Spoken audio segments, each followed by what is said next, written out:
नमस्कार, स्वागत है एक बार फिर। Welcome back. इस वीडियो में हम भगवत गीता के 9वें अध्याय का 17वां और 18वां श्लोक चैंट करना सीखेंगे। In this video we will learn how to chant the 17th and the 18th shloka of chapter 9 of the Bhagavad Gita. Video शुरू करने से पहले अगर आप हमारे चैनल पे पहली बार आए हैं तो वीडियोस को लाइक, सब्सक्राइब और शेयर करना मत भूलिएगा, क्योंकि हमारी टीम का जो छोटा सा प्रयास है हर घर गीता में आपका सहयोग बहुत ही सराहनीय होगा। हमारी जो 2 किताबें लॉन्च हुई हैं, Bhagavad Gita as a story अंग्रेजी में, भगवत गीता कहानी स्वरूप हिंदी में, आशा करते हैं कि आपने ले ली होगी, क्योंकि इसके 2 फायदे हैं। पहला, भगवत गीता के साथ इजीली एंगेज कर सकते हैं, और दूसरा 50% of the proceeds of the book will be utilised to fund the education of the girl child and the underprivileged children। तो ये नेक काम में भी आप हमारा सहयोग कर सकते हैं भगवत गीता के साथ एंगेज करने के साथ साथ। 17वां श्लोक 9वें अध्याय का इस तरह से चैंट करते हैं। 17th श्लोक of the 9th chapter goes like this. पिता हमस्य जगतः माता धाता पितामहः वेद्यं पवित्रमोंकारः रुक्सामयजुरेव च। अभी हम देखते हैं कि पहला और तीसरा चरण इस श्लोक में कहां पे छूटते हैं। तो पहला चरण अगर आपने ध्यान दिया, मैंने कैसे चैंट किया था, पिता हमस्य जगतः, पहला चरण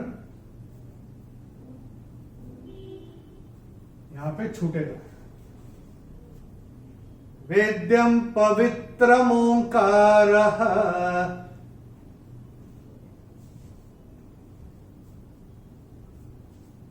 तीसरा चरण यहां पे छूटेगा। अभी देखते हैं इस श्लोक में कौन कौन से नियम लागू होते हैं, the rules that apply on this shlok. Let's have a look. पहले चरण में अगर आपने ध्यान दिया हो, मैंने चैंट किया था पिता हमस्य जगतः। वो क्यों किया था? क्योंकि पहले और तीसरे चरण की समाप्ति पे अगर ओ आता है तो ओ का उच्चारण विसर्ग होता है। ये हमने आपको हमारे पहले के वीडियोस में भी जहां जहां पे आया है बताया है।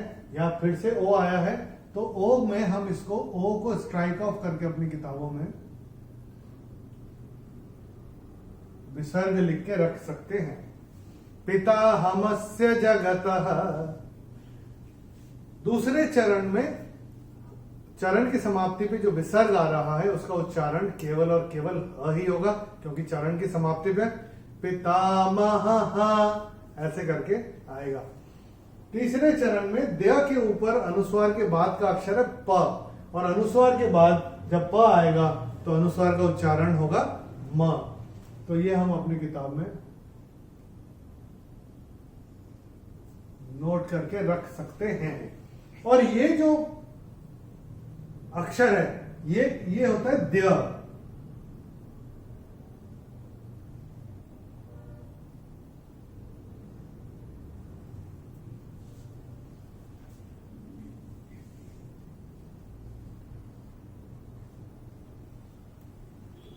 तो ये जो होता है द्य, जैसे विद्यालय, विद्या, कि ये ध नहीं है।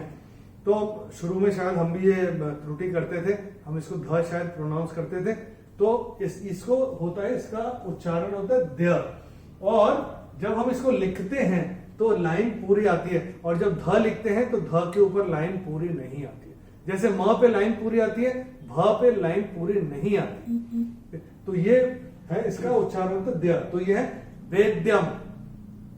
और अगर आपने ध्यान दिया हो, मैं जब चैंट कर रहा था तीसरा चरण, मैंने कैसे चैंट किया था, वेद्यम पवित्रम ओंकारः। तो ये यहां पे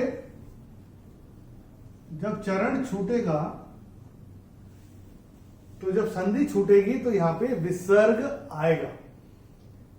पवित्रम ओंकारः, ये ऐसे करके आएगा। तो ये विसर्ग हम अपनी किताब में नोट करके रख सकते हैं। चौथे चरण में चैंटिंग के हिसाब से कोई नियम है नहीं। चलिए एक बार मिलके चैंट करते हैं। मैं करूंगा, मेरे पश्चात आप चैंट करिएगा। पिता हमस्य जगतः, पिता हमस्य जगतः, माता धाता पितामहः, माता धाता पितामहः, वेद्यं पवित्रमोङ्कारः, वेद्यं पवित्रमोङ्कारः, रुक्सामयजुरेव च। रुक्सामयजुरेव च। चलिए 18वां श्लोक देखते हैं 9वें अध्याय का। पहले मैं आपको चैंट करके बताता हूं। Let me chant it for you first. गतिर्भर्ता प्रभु साक्षी, निवास शरणं सुहृत, प्रभवः प्रलयस्थानं, निधानं बीजमव्ययम्। पहले देखते हैं इस श्लोक में पहला और तीसरा चरण कहां पे छूटते हैं। मैंने कैसे चरण किया था? गतिर्भर्ता प्रभु साक्षी,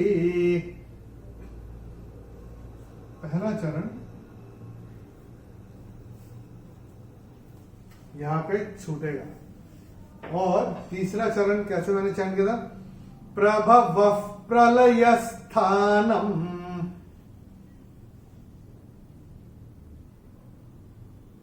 तीसरा चरण यहां पे छूटेगा।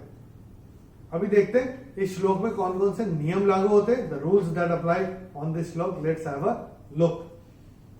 पहले चरण में ये भ के बाद जो विसर्ग आ रहा है उसके बाद का अक्षर है स, और विसर्ग के बाद जब श, श या स आता है तो विसर्ग का उच्चारण आधा श, श या स होता है। और चूंकि यहां पे स आया है तो यहां पे इसका उच्चारण विसर्ग का होगा आधा स।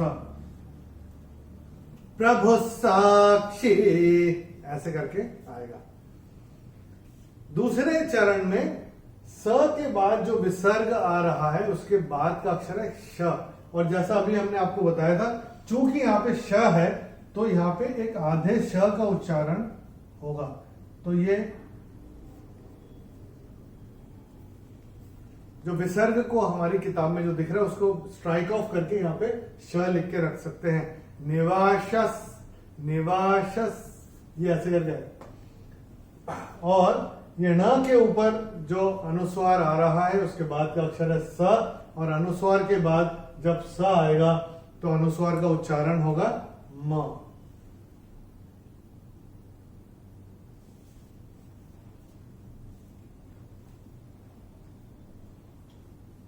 और ये जो वर्ड है ये है सुहृत, सुहृत।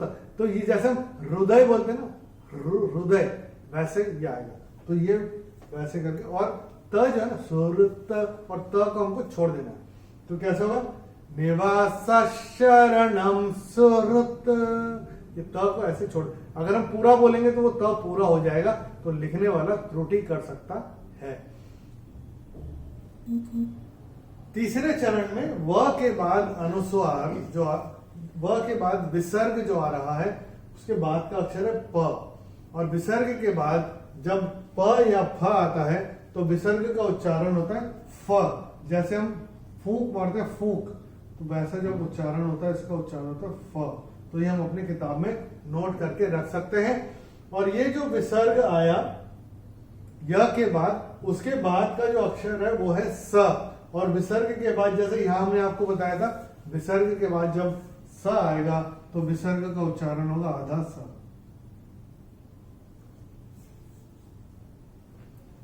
और न के ऊपर अनुस्वार जो आ रहा है चरण की समाप्ति पे आ रहा है। अनुस्वार जब चरण की समाप्ति पे आएगा तो उसका उच्चारण केवल और केवल म ही होगा। तो ये तीसरा चरण कैसे चैंट करेंगे हम? प्रभवः प्रलयस्थानम, ऐसे करके आएगा। चौथे चरण में न के ऊपर अनुस्वार के बाद का अक्षर है ब, और अनुस्वार के बाद जब ब आएगा तो अनुस्वार का उच्चारण होगा म।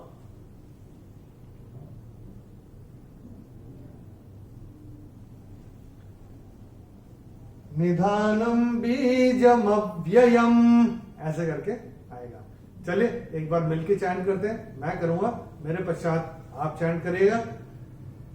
गतिर्भर्ता प्रभु साक्षी, गतिर्भर्ता प्रभुः साक्षी, निवास शरणं सुहृत, निवास शरणं सुहृत्, प्रभवः प्रलयस्थानम्, प्रभवः प्रलयस्थानम्, निधानं बीजमव्ययम्। निधानं बीजमव्ययम्। चलिए एक बार दोनों श्लोक रिवाइज करते हैं, मिलके चैंट करते हैं। मैं करूंगा, मेरे पश्चात आप करिएगा। Let's experience the bliss of the Bhagavad Gita chanting. तैयार है? चलिए। पिताहमस्य जगतः, पिताहमस्य जगतः, माता धाता पितामहः, माता धाता पितामहः, वेद्यं पवित्रमोङ्कारः, वेद्यं पवित्रमोङ्कारः, रुक्सामयजुरेव च, रुक्सामयजुरेव च, गतिर्भर्ता प्रभुः साक्षी, गतिर्भर्ता प्रभुः साक्षी, निवासः शरणं सुहृत्, निवास शरणं सुहृत्, प्रभवः प्रलयस्थानम्, प्रभवः प्रलयस्थानम्, निधानं बीजमव्ययम्। निधानं बीजमव्ययम्। प्रैक्टिस करते रहिए, प्रैक्टिस करते करते आएगा। और ये जो इतने सारे नियम हम आपको बताते आ रहे हैं, नियम लिख के रखेंगे अपनी किताब में, तो अकेले बैठ के चैंट करेंगे तो एक तो हेल्प होगी, और सही तरीके से चैंट करेंगे तो सुनने में भी मजा आता है। और बोलते हैं ना, गीता चैंटिंग इज एन्चैंटिंग। दोनों श्लोक का भावार्थ हमने वीडियो के डिस्क्रिप्शन में हिंदी और अंग्रेजी में दिया हुआ है। जिस भाषा में आप कंफर्टेबल हो, रेफर करना चाहें तो रेफर कर सकते हैं। अगले वीडियो में हम भगवत गीता के 9वें अध्याय का 19वां और 20वां श्लोक चैंट करना सीखेंगे। In the next video, we will learn how to chant the 19th and the 20th slok of chapter 9 of the Bhagavad Gita. Till then, Namaskar, Hari Om.